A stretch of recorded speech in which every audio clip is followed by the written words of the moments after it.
कल भवानी शंकरो वंदे श्रद्धा विश्वास रूपी आपने कथा श्रवण की। बाबा तुलसीदास ने स्पष्ट कर दिया कि भक्ति या परमात्मा आपको जब प्राप्त हो सकता है जब श्रद्धा और विश्वास आपके पास हो। और देखो, परमात्मा की राह पर चलना या परमात्मा को पाना, उसके लिए 3 चीजों का होना बहुत ज्यादा जरूरी है।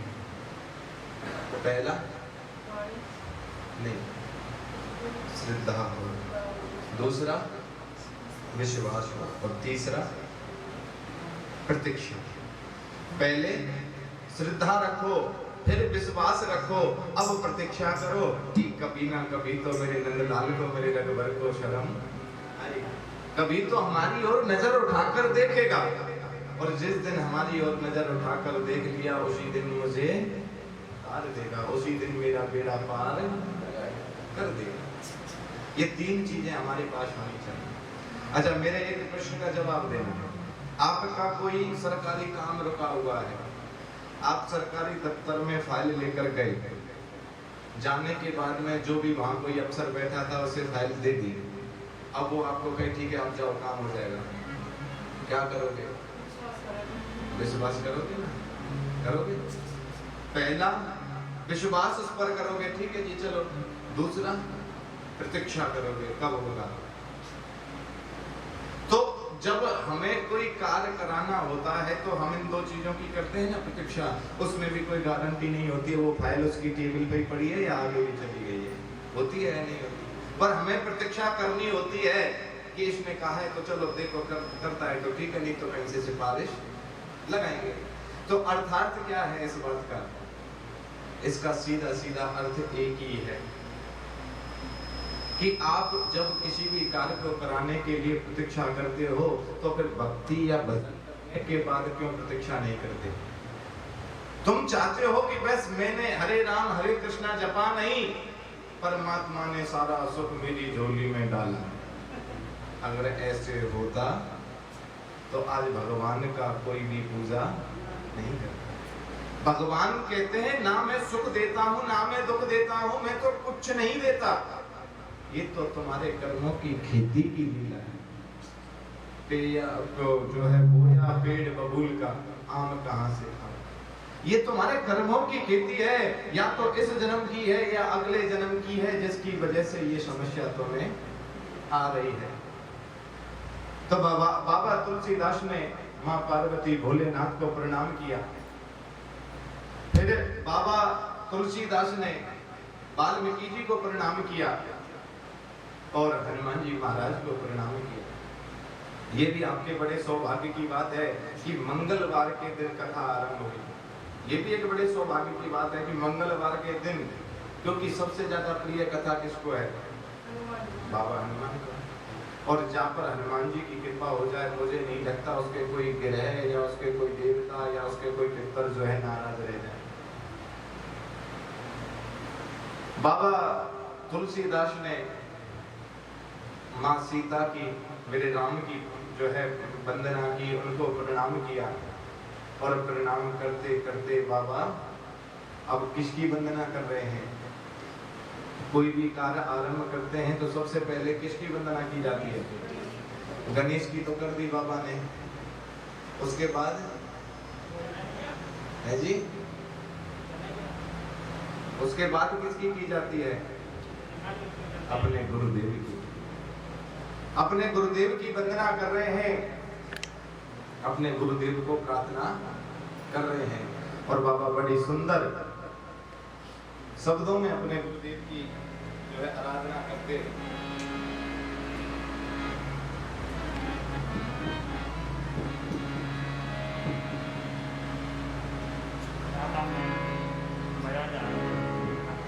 वंदो गुरुपद पदम परागा, वंदो गुरुपद पदम परागा।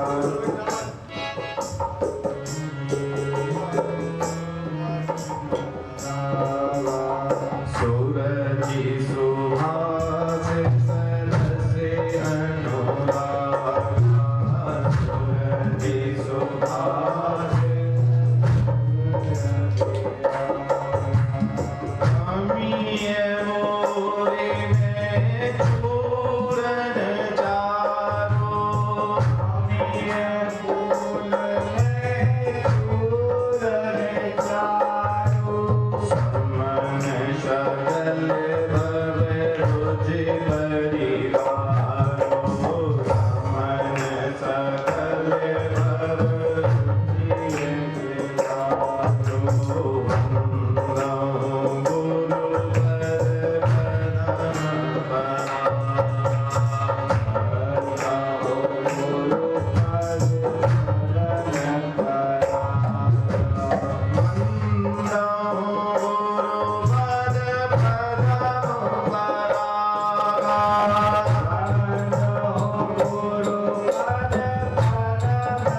सरस अनुराग।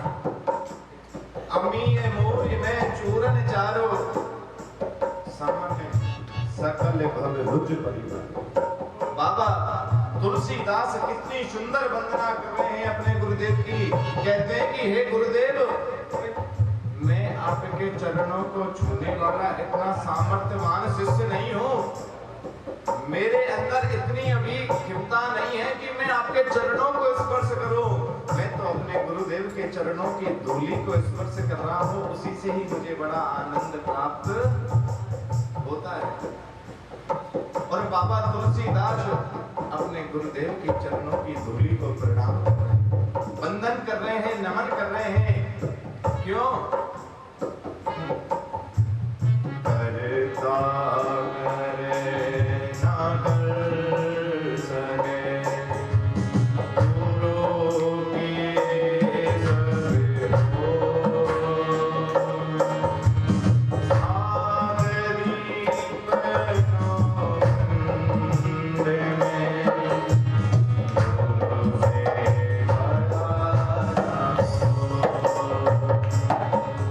करता करे ना कर सके, गुरु की सब हो, सावरी बनो में गुरु से बड़ा बिना गुरुदेव के तो कुछ नहीं होता है।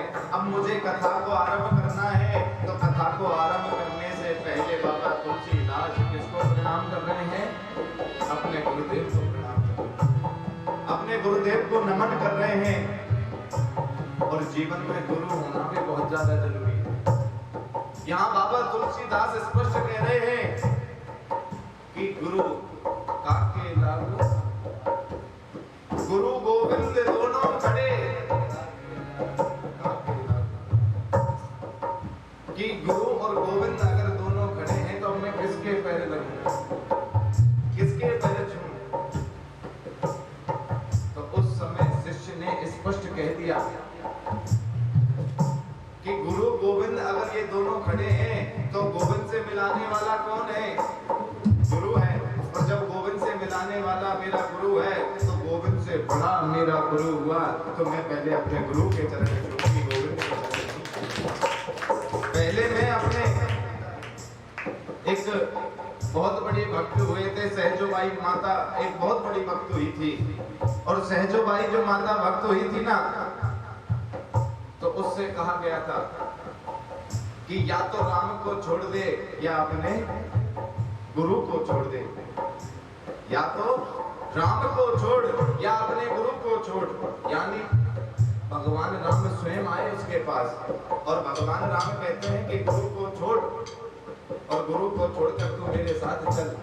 सहजोबाई ने साफ कह दिया, तेरे जैसे राम हजारों आएंगे, तेरे जैसे राम हजारों आएंगे, मुझे तेरे राम की जरूरत नहीं, मुझे मेरे गुरु की जरूरत है, जिसकी वजह से तू आज मेरे घर पर। मुझे मेरे गुरु की जरूरत है, मुझे तेरे जैसे राम की जरूरत नहीं है। तो बिना गुरुदेव के तो कभी भी कुछ भी हमें प्राप्त नहीं होता है। गुरु बिन भव निधि तारहि न कोई, जो विरच शंकर सम होई। कि बिना गुरु के तो ब्रह्मा शंकर जैसे नहीं कर सकते, तो हम तो एक मामूली से इंसान हैं। बिना गुरु के तो शंकर ब्रह्मा जैसे नहीं कर पाए, तो हम किस खेत की है जी? गाजर है। हम किस खेत की गाजर है? क्योंकि मूली कड़वी होती है। कभी भी मंच से कड़वा मत बोलो, मीठा बोलो। बोलो राधे राधे, और जोर से बोलो। तो इसीलिए बाबा तुलसीदास प्रार्थना कर रहे हैं, बंदम गुरुपद बदन परागा, सुरचि सुभाष सरस अनुरागा। तीन बातों की शिक्षा देते हैं, सुरचि सुभाष सरस अनुरागा। यानी कि अर्थात क्या है कि गुरु तो वो है जो हमें एक वृक्ष रूपी जड़ को खोलकर पिला देता है, जो कि हमारे शरीर में अमृत का काम करती है, हमें जो परमात्मा से मिलाती है, जिसके अंदर तीन गुण हैं, सुरुचि सुभाष सरस अनुराग। इस तरह के गुण हमें जो प्राप्त होते हैं, ऐसे गुरुदेव की धूलि को मैं प्रणाम करता हूँ। और देखो संत महात्मा गुरुदेवों की लीला ही अपरंपार है। बाबा तुलसीदास यहाँ पर गुरु को प्रणाम करते हैं। गुरु को प्रणाम करते करते अब उन संतों को, उन महात्माओं को प्रणाम कर रहे हैं कि हद चले सो ओलिया, बेहद चले सो पीर, और हद बेहद दोनों चले जाको नाम फकीर। जो हद बेहद दोनों चलता है उसे ना आगे की चिंता है ना पीछे की चिंता है, उसे तो एक ही चिंता है कि मेरे गोविंद के दर्शन मुझे कब होंगे, मेरे राम के दर्शन कब होंगे। एक गृहस्थी महात्मा थे, अब जरूरी नहीं है सन्यासी ही महात्मा हो, गृहस्थी महात्मा थे।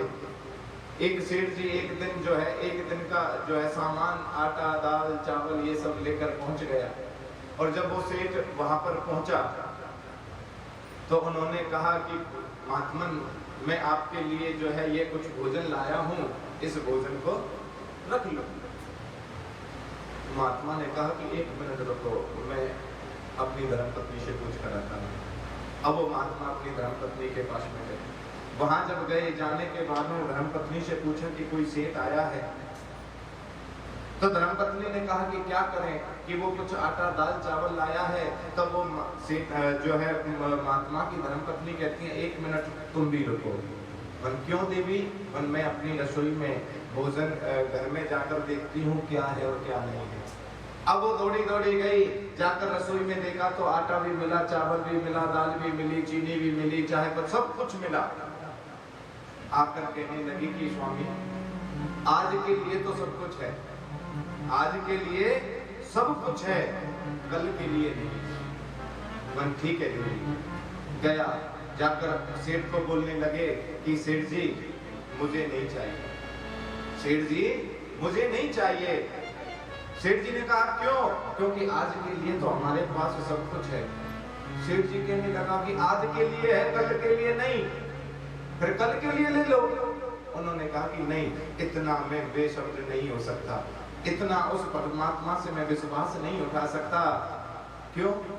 क्योंकि आज तो मेरे गोविंद ने मुझे सब कुछ दिया है, कल भी वो दे देगा। आज दिया है तो कल भी वो दे देगा। सेठ की आंखों में आंसू आ गए। महात्मा की इस श्रद्धा और विश्वास रूपी जो ये भक्ति है, इसे देखकर सेठ की आंखों में भी आंसू आ गए कि उस गोविंद पर इसको कितना भरोसा है। आज के लिए सब कुछ है, कल के लिए नहीं है, फिर भी मुझसे मना कर रहा है कि आज मुझे नहीं चाहिए, कल की कल देखी जाएगी। ऊपर वाला है वो कल भी मुझे, आज तुम्हें भेजा है तो कल किसी और को भी भेज देगा, आज तुम्हें भेजा है तो कल किसी और को भी भेज देगा। पर हम तुम संसार में क्या करते हैं, अगर भंडारा भी हो रहा होगा ना, सबको पता है पूड़ियां फेंकेंगी, फिर भी एक बार तो ऐसे लड़ेंगे कि मुझे मिल जाए और मुझे मिल जाए। सब्र नहीं है हमें। उस महात्मा को देखो कितना सब्र है, उस महात्मा को देखो जिसके पास में सिर्फ आज के लिए खाना है, कल के लिए नहीं, फिर भी कह रहा है नहीं मुझे नहीं चाहिए। संतुष्ट होना बहुत ज्यादा जरूरी है। जब तक संतुष्टता तुम्हारे अंदर नहीं आएगी तब तक परमात्मा भी तुम्हें प्राप्त नहीं होगी। बाबा तुलसीदास संतों की, साधुओं की वंदना कर रहे हैं। साधु चरित्र शुभ चरित्र तमाशु, साधु चरित्र शुभ चरित्र तमाशु,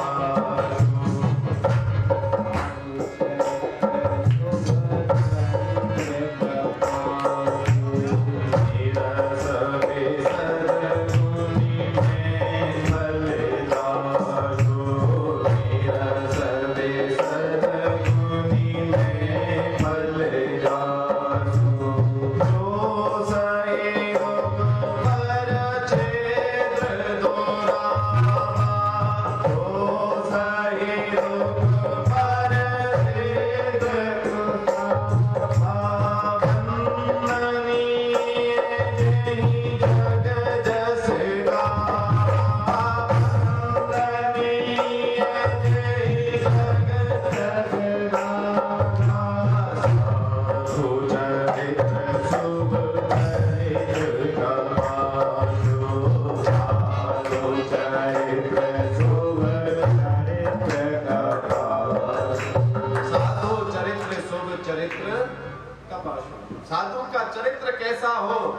साधु कैसा होना चाहिए यहाँ बाबा तुलसीदास बता रहे हैं। साधु एक कपास की तरह होता है। कपास जानते हो ना, जो रुई बनकर आती है। साधु एक कपास की तरह होता है कि अपने परिवार यानी कि कपास के जो वृक्ष होता है उस वृक्ष से वो टूट जाता है। साधु भी तो अपना घर छोड़ देता है, उस वृक्ष से वो टूट गया, टूटने के बाद में वो बाजार में बिकता है। वो कपास बाजार में जब बिकने के बाद में व्यापारी उसे खरीदते हैं। अब व्यापारी खरीदने के बाद में कपड़े बनाने वालों को या वस्तुएं बनाने वालों को बेच देते हैं। उन्हें बेचने के बाद क्या होता है, वो उसे पहले पीटते हैं ना, रुई को जब तो प्रयोग में आती है, उसे पीटते हैं, कूटते हैं, कभी गलाते हैं, कोई शुभाता है, कोई धागा बनाता है। कितना कष्ट उसे दिया जाता है जो अपने घर परिवार को छोड़कर आया है और उसके साथ में इस तरह का व्यवहार। पर इस तरह का जब व्यवहार करते हैं तभी तो उस कपास से वस्त्र बनते हैं। अगर ये सब ना करें तो कभी वस्त्र नहीं बनते हैं। और जब ये वस्त्र बनते हैं तो हम जैसों के तन को ढकने के काम आते हैं। तो वही साधु है जो दूसरों की भलाई करे। साधु नेति पर कार्यम, जो दूसरों के कार्यों को साधे वही तो साधु है। जो अपना अपना सोचे वो कभी साधु नहीं होता है। अरे साधु तो वो होता है कि जो दूसरों के कार्यों को साधे। और मेरी निगाह में कपड़ा पीले वस्त्र पहनने वाले साधु नहीं होते। साधु तो उसे भी कहते हैं कि कोई बड़ी पोस्ट पर है, आपका कोई काम है, जाते ही आपका काम कर दे, आपके काम को वो साध दे, तो वो भी साधु है मेरी निगाह में। साधु नीति पर कार्यम, जो दूसरों के कार्यों को साधे वही तो साधु है। ऐसे साधु को भी बाबा प्रणाम कर रहे हैं। पर समस्या क्या है कि इस संसार में, इस कली काल में अब साधुओं की भी सम्मान नहीं रहा, साधुओं का भी जो है अब अपमान होना शुरू हो गया। पर मेरे गुरुदेव कहते थे कि बेटा ध्यान रखना कि साधुओं का अपमान हो या किसी का भी अपमान हो, आज मैं तुझे एक बात बताता हूँ। माना कि ये संसार मारने को पत्थर उठाएंगे, माना कि ये संसार मारने को पत्थर उठाएंगे, पर हम भी वहां खड़े हैं जहां तक इनके पत्थर ना आएंगे। हम भी वहां खड़े हैं जहां तक इनके पत्थर नहीं आएंगे। तुम डटे रहो, भगवान पर जो है विश्वास रखो। इन संसार से मतलब ही क्या है? ठीक है, ये मारने को पत्थर उठाएंगे, उठाने दो, ये तो संसार का नियम है। और ये आज ही थोड़े हो रहा है। सतयुग में हिरण्याकश्यपु ने संतों पर कितना जो है वो किया, और त्रेता में रावण ने कम किया, द्वापर में कंस ने कम किया, तो कलयुग में भी रावण जो है, कंस, हिरण्याकश्यपु जैसे बहुत जो है राक्षस है। इसलिए बाबा तुलसीदास संत को प्रणाम कर रहे हैं, साधु को नमन कर रहे हैं कि साधु तो एक कपास की तरह है, जो दूसरों के कार्यों को साधे वही तो साधु है। दूसरों के कार्य के लिए पर उपकार वचन मन काया, संत सहज स्वभाव खल लाया। जो दूसरों पर उपकार करे, जो अपना स्वार्थ ना देखे, वही तो संत है, वही तो साधु है।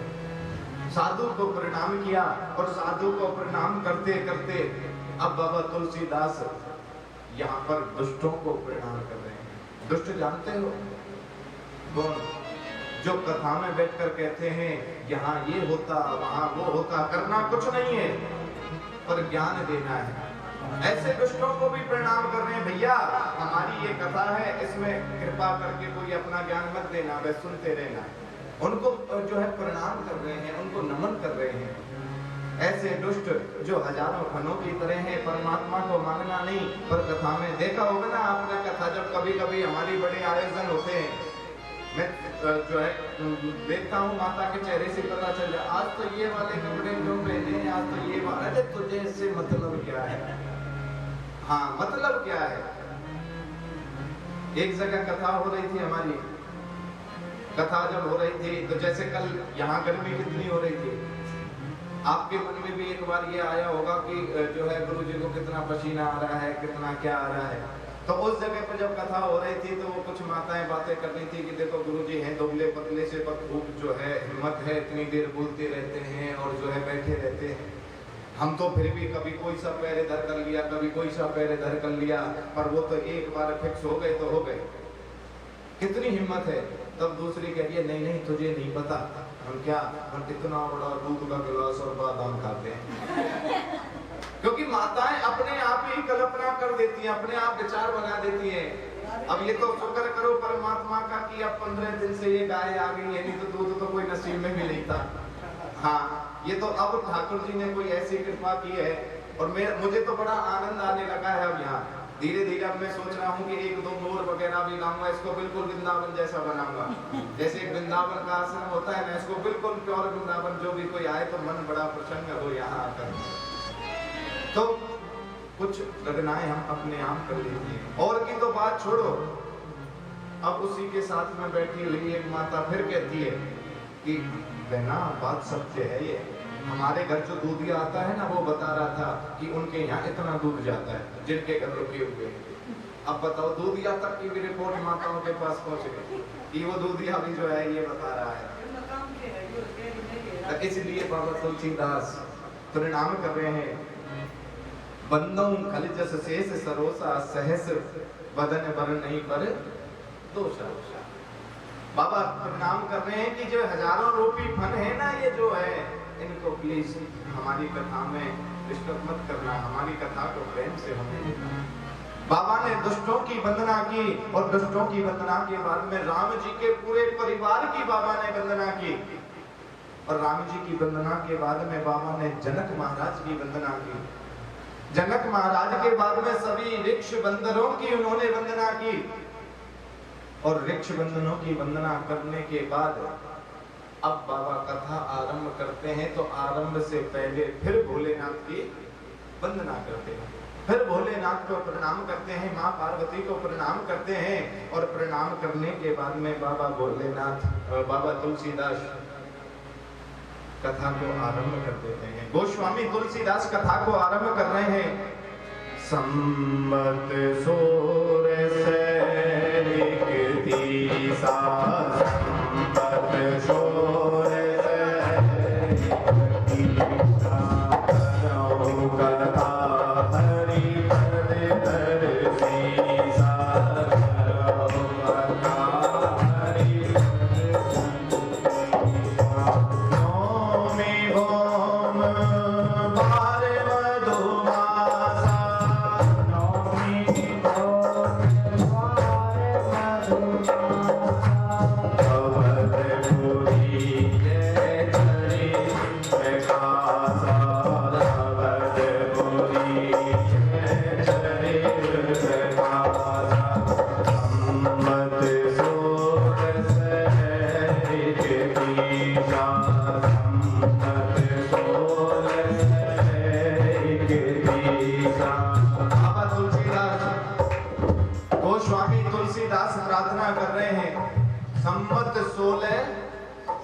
सीसा यानी कि 1631।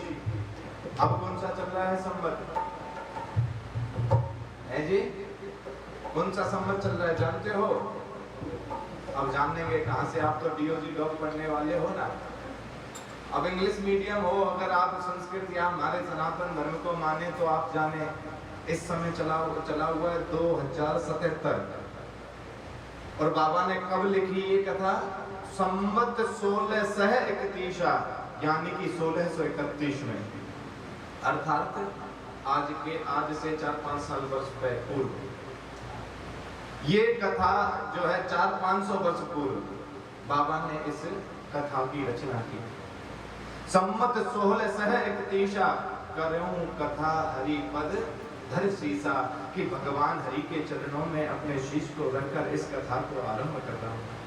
नौमी भौम 12 मधुमासा, कि वो ही दिन, वो ही तारीख, वो ही तिथि।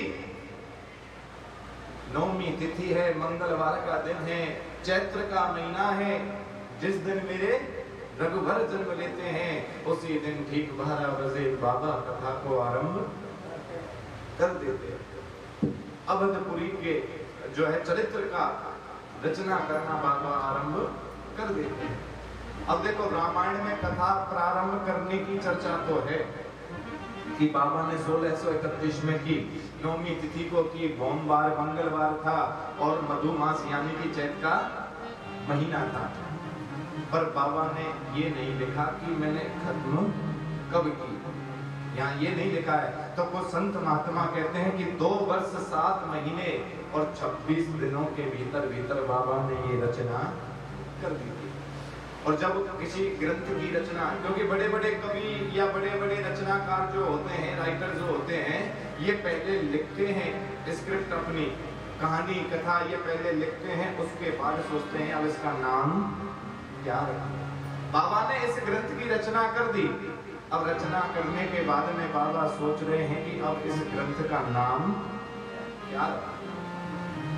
तो बड़ा सुंदर, जब बच्चा जन्म लेता है, जन्म लेने के बाद ही तो नामकरण कराते हो ना, पेट में तो बच्चे का नामकरण नहीं होता। उसी तरह बाबा ने ग्रंथ की रचना करने के बाद उसका नामकरण किया और बड़ा सुंदर नामकरण जो है बाबा कर रहे हैं।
रामचरितमानस यही नामा, सुनत श्रवण पाई विश्राम, कि ये रामचरितमानस है और इसके श्रवण करने से मानव को, मनुष्य को विश्राम प्राप्त होता है, आनंद प्राप्त होता है। अब देखो बाबा ने रामचरितमानस इसकी जो है ग्रंथ का नाम लिखा। कभी आपने समझा है कि रामचरितमानस का अर्थ क्या है? बाबा ने रामचरितमानस क्यों लिखा? अब हम तुम सोचते हैं कि बाबा ने लिखा कि राम चरित्र माने जीवन और मानस माने मनुष्य, राम के जीवन का चरित्र। अब इसके जो है हमारे गुरुदेव बड़ी सुंदर व्याख्या करते थे कि रामचरितमानस यानी कि बाबा तुलसीदास ने कहा कि राम तक अगर पहुंचना है ना, 2 सीढ़ियों को पार करना पड़ेगा। कौन सी? पहली सीढ़ी, क्योंकि सीढ़ी नीचे से शुरू होती है, तो सबसे लास्ट में क्या है? मानस। उसके ऊपर क्या है? चरित्र। और फिर क्या है? राम। तो राम को अगर पाना है तो इन 2 सीढ़ियों से हमें गुजरना पड़ेगा। सबसे पहले मानस यानी कि मन। पहले आप अपने मन को इतना पवित्र बनाओ कि इसमें कोई छल कपट ना हो, इसमें लोभ क्रोध मोह माया ना हो, पर हम नहीं बनाते। और भगवान ने जब सुंदरकांड में आती है ना ये चौपाई, रावण ने अपने दूतों को भेजा और उनको जब पकड़ लिया तो भगवान ने क्या कहा? निर्मल मन जन सोए मोहे पावा, निर्मल मन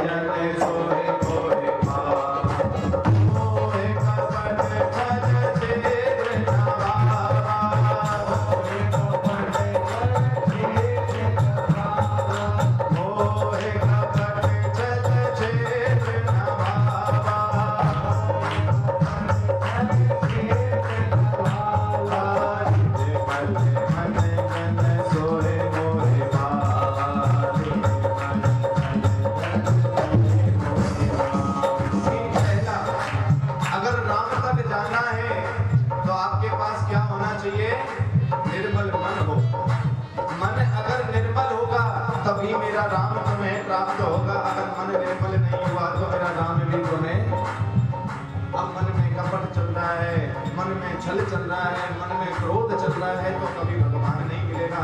भगवान ने तो स्पष्ट कह दिया कि निर्मल मन जन सोए मोहे बाबा, मोहे कपट छल क्षेत्र।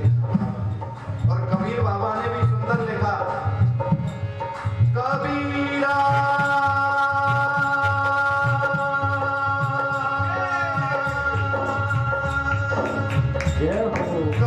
कबीरा मन निर्मल हुआ जैसे गंगा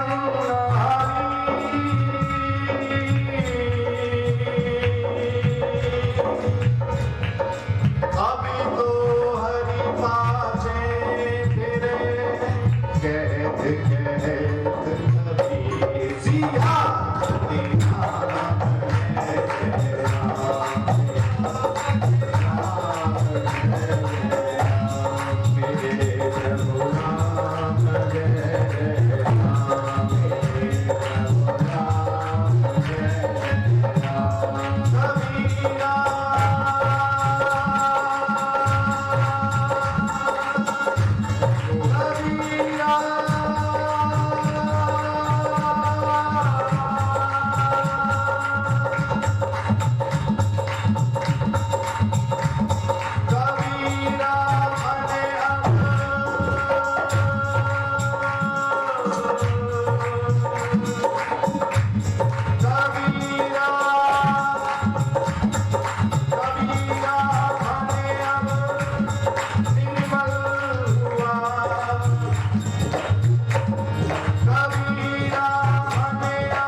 अब हरि पाछे फिरे कहत कहत कबीर। मन को पहले निर्मल बनाओ। मन निर्मल होगा, लोभ क्रोध मोह माया मद मत्सर कुछ भी तुम्हारे जब मन में नहीं होगा तो मेरा प्रभु भी तुमसे दूर नहीं होगा। राम जी जब जनकपुरी में पहुंचे, माँ सीता के विवाह के समय की कथा है कि जब राम जी जनकपुरी में पहुंचे तो जनकपुरी को भ्रमण करने के लिए निकले थे। तो कहते हैं कि बुजुर्ग लोग, युवा, बहन, भाई, माता बहुत टकटकी लगाकर राम को देख रहे थे, पर किसी की हिम्मत नहीं थी कि राम जी के पास चले जाए, क्योंकि मन में कपट था। और नन्हे नन्हे से बच्चे आए और उन्होंने मेरे रघुवर की उंगली पकड़ ली और कहने लगे कि प्रभु आपको ये वाला बाजार दिखा के लाए, आपको वो वाली गली दिखाकर लाए। इसका अर्थ जानते हो? क्योंकि बच्चे का तो मन निर्मल होता है, उसके मन में ना कोई लोभ क्रोध मोह माया मद कपट छल कुछ भी उसके मन में नहीं होता है। तो इसीलिए भगवान ने उन बच्चों से प्रेम किया। तो मन कैसा हो? निर्मल मन हो, मन में कोई कपट ना हो। तो इसीलिए बाबा ने कहा, तुलसीदास बाबा ने, गोस्वामी तुलसीदास ने कहा कि राम को पाना है तो सबसे पहले मन को पवित्र करो, फिर चरित्र को पवित्र करो। चरित्र भी ठीक होना चाहिए। चरित्र अगर तुम्हारा ठीक है तभी गोविंद तुम्हें मिलेंगे, रघुवर तुम्हें मिलेंगे, नहीं तो तुम्हें रघुवर प्राप्त नहीं होगा। और अगर आपने ये दोनों ठीक किए तो राम तक पहुंचने में देरी नहीं होगी।